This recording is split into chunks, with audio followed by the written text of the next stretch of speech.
Shalom semuanya. Apa kabarnya hari ini? Bagus kan? Yes. Oke, mantap ya. Oke, sebentar. Saya persiapkan sebentar. Oke. Nah, terima kasih untuk tim PAW, sangat luar biasa ya. Berikan tepuk tangan dong. Oke, sebelum kita mendengarkan firman Tuhan, kita berdoa lagi ya. Kita berdoa lagi yuk. Mari kita berdoa.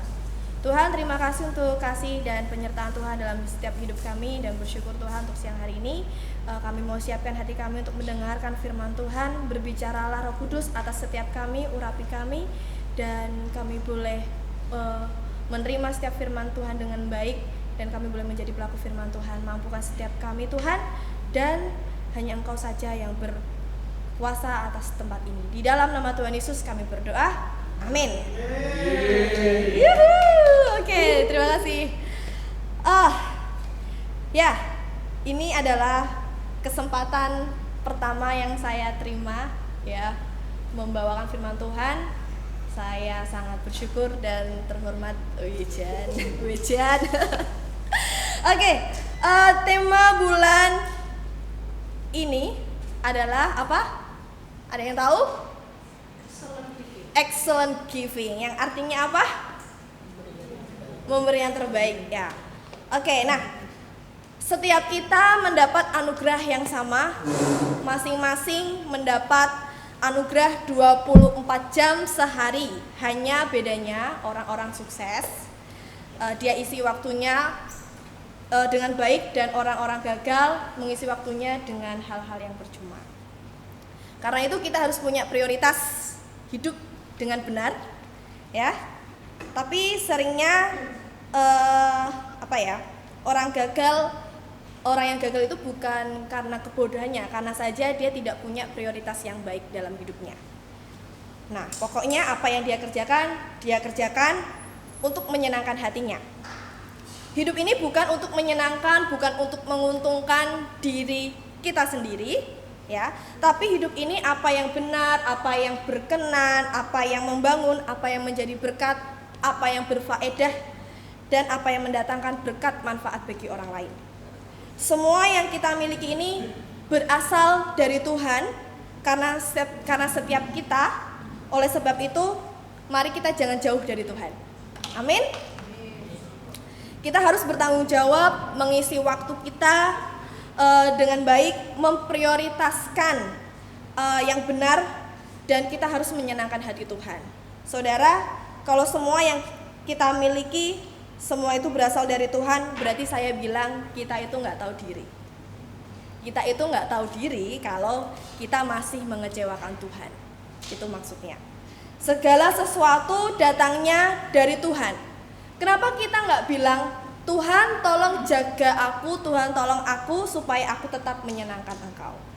Jangan sampai semua yang datangnya dari Tuhan masih juga kita mengecewakan Tuhan. Masih juga mempermalukan, bahkan sampai meninggalkan Tuhan. Ini udah keterlaluan banget ya kalau sampai meninggalkan Tuhan. Terlalu baiknya Tuhan kita. Yuk mari kita sama-sama berkata, aku mau menyenangkan Engkau Tuhan. Yes, aku mau menyenangkan Engkau Tuhan. Nah, tema khotbah bulan Juli ini adalah excellent giving, dan judul khotbah yang saya bawakan hari ini adalah give your best. Ya, jadi ya samalah, memberikan yang terbaik. Nah, ada pertanyaannya tuh gini teman-teman. Kalau saat ini teman-teman diberikan dua pilihan, mau menjadi orang yang menerima atau menjadi orang yang memberi. Mau jadi orang yang menerima atau menjadi orang yang memberi? Nah, jawabannya disimpan aja dalam hati, tidak perlu disebutkan ya. Saya ingin teman-teman ya menjawab dengan jujur dalam hati, dan dengarkan cerita saya ini. Saya punya cerita. Jadi ada dua calon manusia yang akan dilahirkan ke bumi. Nah, ini hanya cerita imajinasi aja ya. Jadi di surga itu ada malaikat nanya sama dua calon manusia yang akan dilahirkan ke bumi. Ditanya nih, kamu kalau mau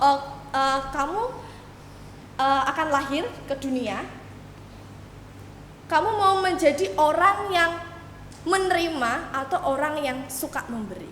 Nah, dijawablah sama manusia, calon manusia pertama.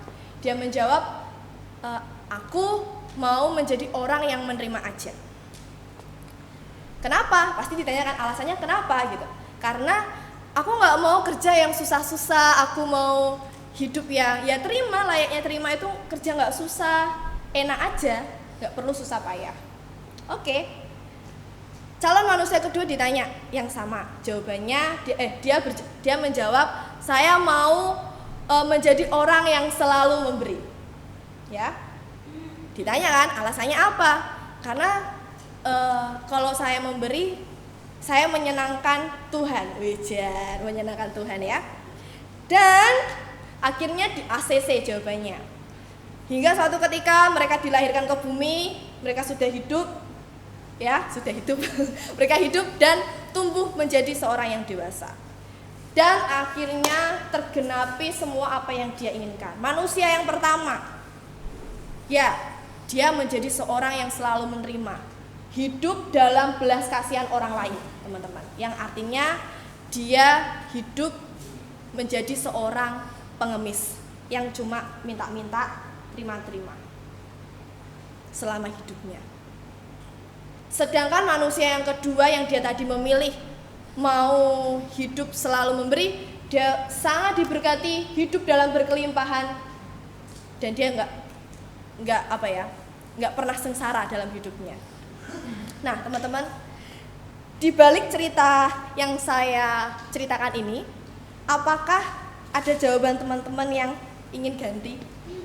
Mendengar cerita saya tadi, apakah jawaban teman-teman tetap sama atau mau ganti? Yang tadinya cuma pengen menerima aja nih. Ya, ada begitu banyak berkat yang kita bisa nikmati dalam hidup ini. Amin. Cobalah untuk berbagi. Bukan hanya menikmati sendiri. Bukan hanya soal uang, materi, tapi juga bisa dengan memberikan waktu, tenaga, pikiran, perhatian kita kepada orang lain dan juga kepada Tuhan ya. Kamu juga nggak akan pernah tahu seberapa besar pemberianmu bagi orang lain. Even teman-teman ngasih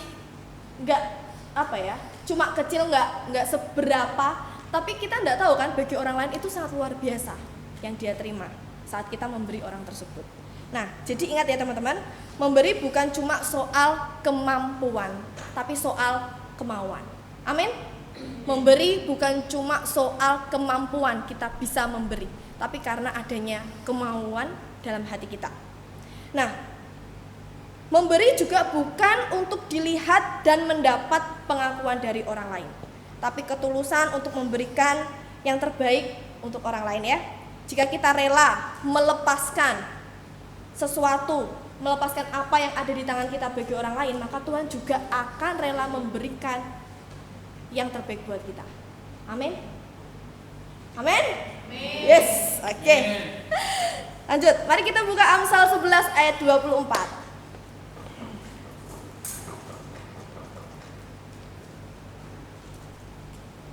Oke, saya bacakan ya. Amsal 11 ayat 24. Ada yang menyebar harta tetapi bertambah kaya, ada yang menghemat secara luar biasa namun selalu berkekurangan. Mengapa memberi yang terbaik kepada Allah? Ini tuh pilihan. Hal memberi bukan suatu kemampuan, tapi kemauan yang saya katakan di awal. Saat kita mau dan punya kerinduan memberi Tuhan juga akan memberikan yang terbaik buat kita. Amin. Nah, memberi yang terbaik ini ada poin yang pertama, memberi adalah bukti kita mengasihi Tuhan. Siapa yang mengasihi Tuhan? Angkat tangan. Yes, semua angkat tangan. Memberi adalah bukti bahwa kita mengasihi Tuhan. Kalau kita lihat di ayat Yohanes 3 ayat 16, bunyinya apa? Karena begitu besar kasih Allah. Terus?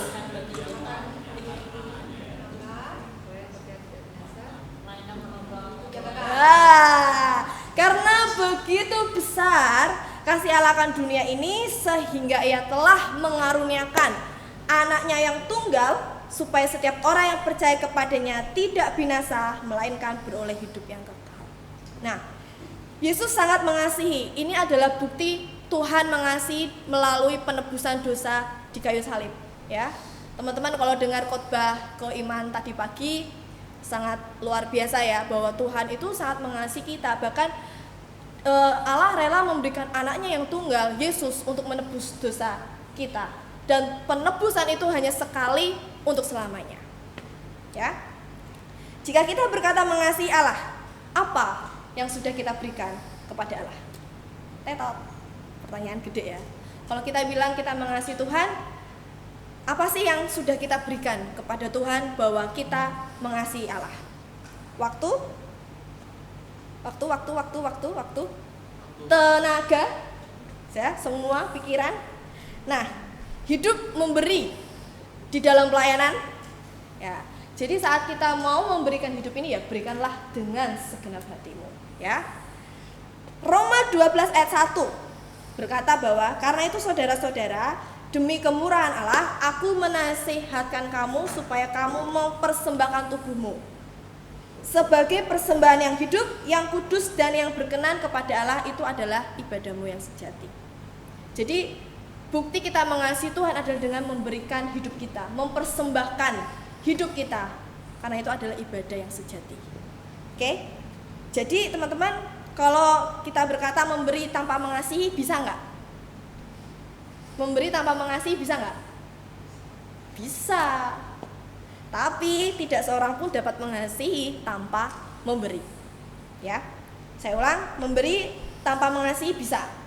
Tetapi tidak seorang pun dapat mengasihi tanpa memberi. Ya, oke. Selain kita memberi adalah bukti kita mengasihi Tuhan, bahwa semua yang ada dalam hidup kita, segala sesuatu itu asalnya dari Tuhan, ya. Maka kalau kita tahu bahwa segala sesuatu itu berasal dari Tuhan, maka kita harus kembalikan semua untuk kemuliaan nama Tuhan. Yuk buka 1 Tawarik 29 ayat ke-14.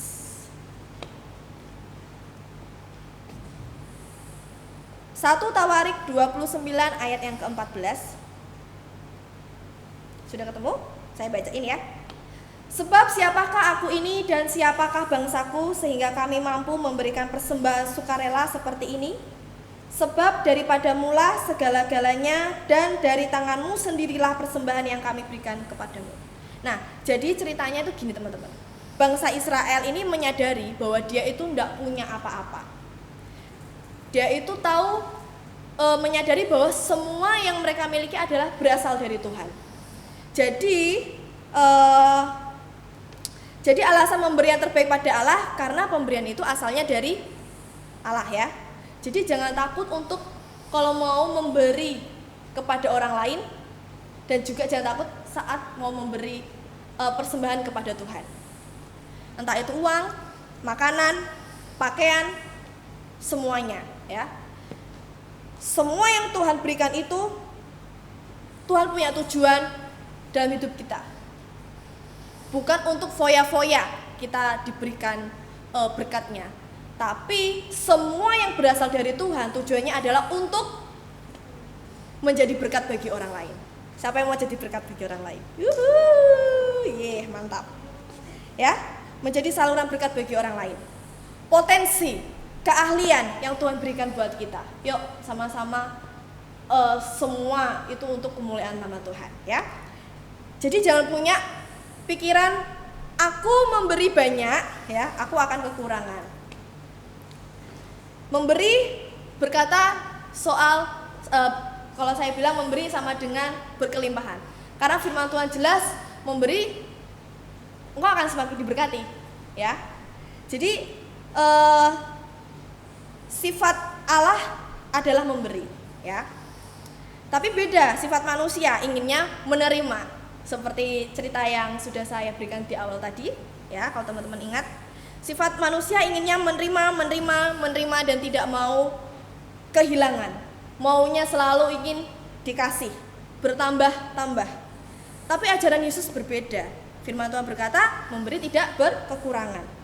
Kalau matematika manusia, ya, itu berbeda dengan matematikanya Tuhan. Prinsip dunia sangat bertolak belakang dengan prinsip surga. Ya, kalau di Amsal 28 ayat 22, Amsal berkata bahwa orang yang kikir tergesa-gesa mengejar harta dan tidak mengetahui bahwa ia akan mengalami kekurangan. Nah, ini yang prinsip dunia. Golek duit terus gitu kan. Gak mikir pokoknya cuan dan tidak memberikan yang terbaik buat Tuhan. Tapi kalau dalam prinsip surga ya, justru malah semakin kamu memberi, kamu diberkati. Yaitu Lukas 6 ayat 38, berilah maka kamu akan diberi. Malah seharusnya kalau memberikan kekurangan ya, sebenarnya ya. Kalau kamu memberikan, mesti kamu kan misal gini, kamu punya uang 100.000 ya, kamu ngasih 50.000 sama orang, berarti kan uangmu berkurang toh. Itu kalau prinsipnya matematika rumusnya dunia. Tapi kalau Tuhan enggak, ya memang kekurangan, tapi Tuhan akan menggantikan, akan memberikan yang jauh lebih bagi orang tersebut ya. Nah, terkadang kita itu bingung dan berusaha mau memberikan sesuatu yang berharga di hadapan Tuhan, berusaha memberikan, tapi kadang ragu-ragu, bahkan tidak tahu gimana caranya. Nah, ini poin yang akan kita bahas lebih dalam lagi. Bagaimana memberikan yang terbaik buat Tuhan. Ya, yang pertama, milikilah motivasi yang murni. Teman-teman, saya mau ajak kita buka dalam 1 Yohanes 12. 1 Yohanes 12 ayat 1 sampai 11. Yohanes 12 ayat 1 sampai 11.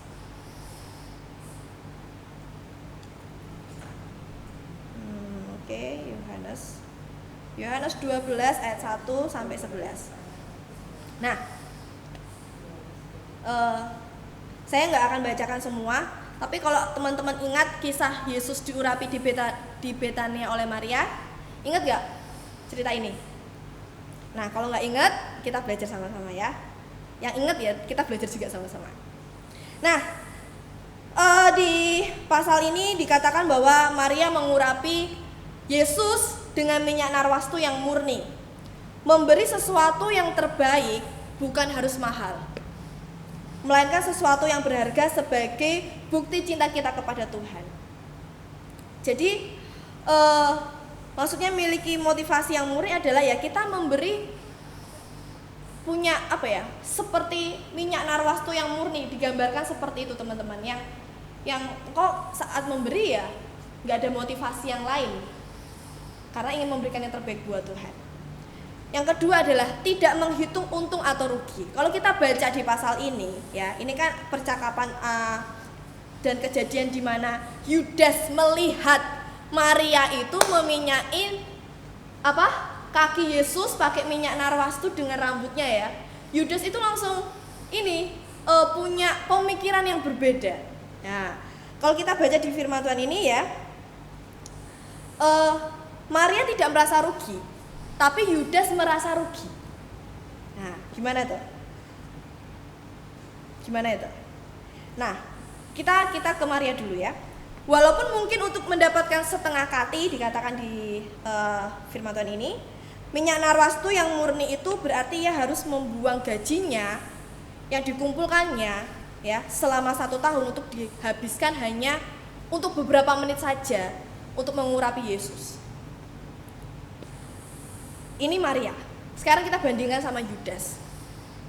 Responnya Yudas di ayat yang kelima, teman-teman, kalau teman-teman lihat, mengapa minyak narwastu ini tidak dijual 300 dinar dan uangnya diberikan kepada orang-orang miskin? Nah, kalau kita bandingkan respon Yudas ini, otak kalkulatornya Yudas itu main ya teman-teman. Muncullah 13 digit. Hujan. Dan naluri pencurinya yang begitu cepat langsung menghitung untung atau ruginya. Itu respon yang dimiliki oleh si Yudas. Nah, sangat penting untuk kita perhatikan adalah Yudas berbeda, responnya berbeda dengan Maria. Apa bedanya? Maria menganggap minyak itu jauh lebih rendah harganya sekalipun mahal dibanding dengan Tuhan Yesus. Tapi beda, kalau Yudas menganggap minyak narwastu itu nilainya tinggi, ya, nilainya tinggi, dan menganggap Tuhan Yesus rendah harganya. Berbeda ya, inilah respon antara Maria dengan Yudas. Nah, dalam memberikan yang terbaik untuk Tuhan, misal memberikan persembahan, memberikan perpuluhan, persembahan syukur ya, dan persembahan-persembahan lainnya. Nah, apakah kita sudah memberikan yang terbaik buat Tuhan? Atau berpikir seperti Yudas, justru malah hitung-hitungan, aku bakal untung, aku bakal rugi saat memberikan persembahan apa enggak? Ya. Jadi kalau demikian prinsip kita seperti itu, seperti Yudas dalam memberi yang terbaik, maka itu bukanlah memberi yang terbaik, teman-teman. Ya. Dan dengan demikian, apa bedanya kita dengan si Yudas? Oke. Nah, teman-teman, mari kita belajar memberi seperti Maria yang memberikan terbaik buat Tuhan dan tidak menghitung untung ruginya saat memberikan persembahan, melayani Tuhan, memberikan yang terbaik buat Tuhan. Nah, yang terakhir, yang ketiga adalah melakukan dengan segenap hati. Kalau kita melihat di ayat 3, nah coba teman-teman perhatikan di ayat yang ketiga. Maka Maria mengambil setengah kati minyak narwastu murni yang mahal harganya, lalu meminyaki kaki Yesus dan menyekanya dengan rambutnya, dan bau minyak semerbak di seluruh rumah itu.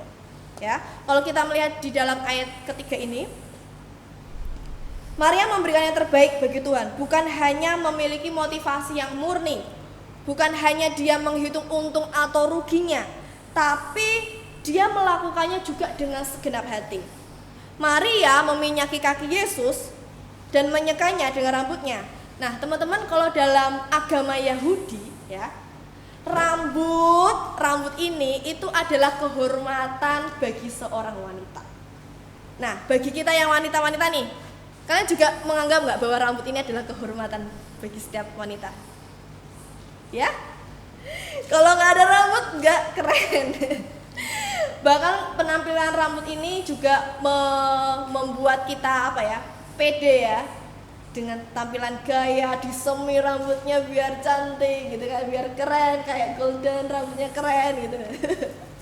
Nah, teman-teman, jadi rambut merupakan suatu kehormatan, suatu mahkota. Betapa Maria begitu dengan sungguh hati melakukan yang terbaik buat Tuhan. Walaupun harus mengorbankan rambutnya yang adalah kehormatannya berakhir di kaki Yesus. Wih, gila ya. Dia benar-benar melakukan dengan segenap hati melayani Tuhan Yesus, juga melakukan hal yang berbeda seperti orang-orang lain saat melayani Yesus. Tidak cukup baginya kalau hanya dengan hati yang murni, hanya dengan memberikan sesuatu yang berharga dan mahal, ya, hanya dengan memberikan sesuatu yang berharga dan mahal kalau tidak melakukannya dengan segenap hati. Teman-teman, di Kolose 3 ayat 23 berkata, apapun juga yang kamu perbuat, perbuatlah dengan segenap hatimu seperti untuk Tuhan dan bukan untuk manusia. Nah, teman-teman, kita mungkin bisa memberikan sesuatu yang mahal, berharga, tetapi apakah di samping itu kita bisa memberikan yang terbaik buat Tuhan sekaligus dengan segenap hati? Nah, nggak cuma asal memberi, tapi melakukannya dengan segenap hati. Menaruh semua kebanggaan, emosi, kesombongan, kehormatan di bawah kaki Yesus. Ingat, Yesus tidak berdosa menjadi berdosa karena kita. Ya, dalam Filipi 2 ayat 6 sampai 8. Saya mau bacakan buat teman-teman. Filipi 2 ayat 6 sampai 8. Yang walaupun dalam rupa Allah tidak menganggap kesetaraan dengan Allah itu sebagai milik yang harus dipertahankan, melainkan telah mengosongkan dirinya sendiri dan mengambil rupa seorang hamba dan menjadi sama dengan manusia, dan dalam keadaan sebagai manusia ia telah merendahkan dirinya dan taat sampai mati, bahkan sampai mati di kayu salib. Ingat ya, Yesus tidak berdosa. Yesus menjadi berdosa karena kita, karena Tuhan, karena Allah sangat mengasihi kita. Ingat pengorbanan Yesus di kayu salib. Dia tebus dosa kita. Itu adalah persembahan yang murni, persembahan yang suci, persembahan yang kudus yang Yesus sudah berikan buat kita semua. Nah, apa yang dari kita mau berikan apa buat Tuhan? Mengapa Yesus yang adalah Allah tidak sekalipun menyombongkan diri, bahkan dengan rela dan dengan segenap hati menjalankan misi Bapa untuk menyelamatkan manusia? Ya, untuk menyelamatkan manusia di kayu salib. Mengapa manusia justru tidak mau memberikan yang terbaik buat Tuhan dengan segenap hati? Nah, teman-teman, saya mau ajak untuk kita semua Youth Impact GKI Mawar Sharon, mari kita miliki hati yang murni, motivasi yang murni kepada Tuhan Yesus, tidak menghitung untung atau rugi saat memberikan persembahan kepada Tuhan dan melakukannya dengan segenap hati.